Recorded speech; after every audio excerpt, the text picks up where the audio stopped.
തിരുവനന്തപുരത്തെ കൂടുതൽ സ്പാകളിൽ കോർപ്പറേഷന്റെ പരിശോധന. കഴക്കൂട്ടത്തെ സ്പാകളിലാണ് കോർപ്പറേഷൻ ഉദ്യോഗസ്ഥർ പരിശോധന നടത്തുന്നത്. ഇന്നലെ പാളയത്ത് അനധികൃതമായി പ്രവർത്തിച്ചിരുന്ന സ്പാ കോർപ്പറേഷൻ പൂട്ടിച്ചിരുന്നു.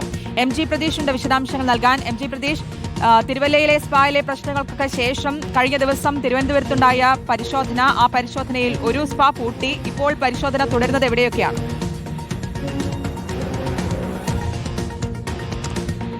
ശ്രുതി, തിരുവല്ല സംഭവത്തിന്റെ പശ്ചാത്തലത്തിലാണ് തിരുവനന്തപുരത്തെ സ്പാ കേന്ദ്രീകരിച്ചും വിശദമായ അന്വേഷണം നടക്കുന്നത്. ഇന്നലെ ഈ കോർപ്പറേഷൻ പരിധിയിലെ സ്പാ കേന്ദ്രീകരിച്ച അന്വേഷണം പരിശോധന നടക്കുകയും ലൈസൻസ് ഇല്ലാതെ പ്രവർത്തിച്ചിരുന്ന പാളയത്തെ സ്പാ പൂട്ടുകയും ചെയ്തിരുന്നു. അതിന്റെ തുടർച്ചയായാണ് ഇന്ന് തിരുവനന്തപുരം കഴക്കൂട്ടം പരിധിയിലുള്ള സ്പാകൾ കേന്ദ്രീകരിച്ചും മസാജ് സെന്ററുകൾ കേന്ദ്രീകരിച്ചും പരിശോധന നടത്തിയിട്ടുള്ളത്. നിരവധി സ്ഥാപനങ്ങൾക്ക് രജിസ്ട്രേഷൻ ഇല്ല എന്നതാണ് ഈ പരിശോധനയിൽ ആരോഗ്യ വിഭാഗം കണ്ടെത്തിയിരിക്കുന്നത്. ഇതിന്റെ അടിസ്ഥാനത്തിൽ ഈ മതിയായ രേഖകളില്ലാത്ത സ്ഥാപനങ്ങൾക്ക് കോർപ്പറേഷൻ അധികൃതർ നോട്ടീസ് നൽകിയിട്ടുണ്ട്. കൂടുതൽ രേഖകൾ കോർപ്പറേഷൻ ഓഫീസിലെത്തി ഹാജരാക്കണമെന്ന നിർദ്ദേശമാണ് പ്രാഥമികമായി ഈ സ്ഥാപനങ്ങൾക്ക് നൽകിയിരിക്കുന്നത്. വരും ദിവസങ്ങളിലും പരിശോധന കൂടുതൽ ശക്തമാക്കാനാണ് കോർപ്പറേഷന്റെ തീരുമാനം.